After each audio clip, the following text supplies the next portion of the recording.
ចឹងវីដេអូនេះចង់ផ្ដាំផ្ញើទៅនារីក្លាហានចង់មកលេងនៅកំពង់ឆ្នាំងនៅ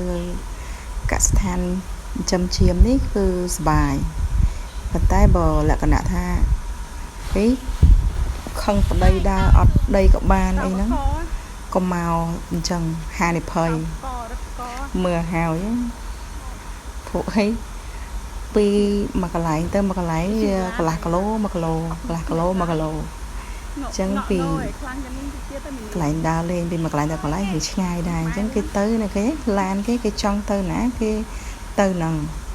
ហើយគេឡប់ទៅឡប់មកកន្លែងញ៉ាំវិញមកទៅមើលសัตว์មកកន្លែងទៅមួយកន្លែងវាឆ្ងាយអញ្ចឹងសប្បាយកន្លែងហ្នឹងបើយើងទៅលក្ខណៈអូខេស្រុកស្រួលគ្នាល្អកល្អើនចាំទៅព្រោះថាលក្ខណៈអីនារីក្លាហានដើរអត់ប្តីក៏បានអីវា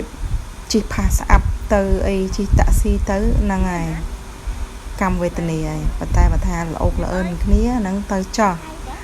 ព្រោះអីគេមានគេដឹកទៅយ៉ាងណាយើងមានអីជិះហ្នឹងហើយយើងញ៉ាំអីជុំគ្នាអីចឹងទៅបើហ្នឹងគឺល្អមែនតើនៅហ្នឹងបើនិយាយទៅគឺខ្ញុំមកដើរកន្លែងណាដែលលក្ខណៈថាបាទចាស់កសិដ្ឋានហ្នឹងគឺគាត់រស់រាយហើយឡើងល្អមែនតើមកសម្រាប់តម្លៃនៅហ្នឹងគឺធូរថ្លៃយើងទិញនៅបណ្ដុំផ្ទះយើងមិននៅនឹងដូចគ្នាអត់កោឯងសម្រាប់ដំណាំនៅនេះគឺថាយើងចង់ញ៉ាំចង់អីបេះទៅញ៉ាំហ្មងក៏បានដែរបើយើងទឹកឲ្យបើថាគាត់អត់ដាក់ជាតិគីមីទេហើយសម្រាប់អ្នកដែលចូលចិត្តស្ងប់ស្ងាត់លក្ខណៈធម្មជាតិអីមកនឹងត្រូវហើយលក្ខណៈថា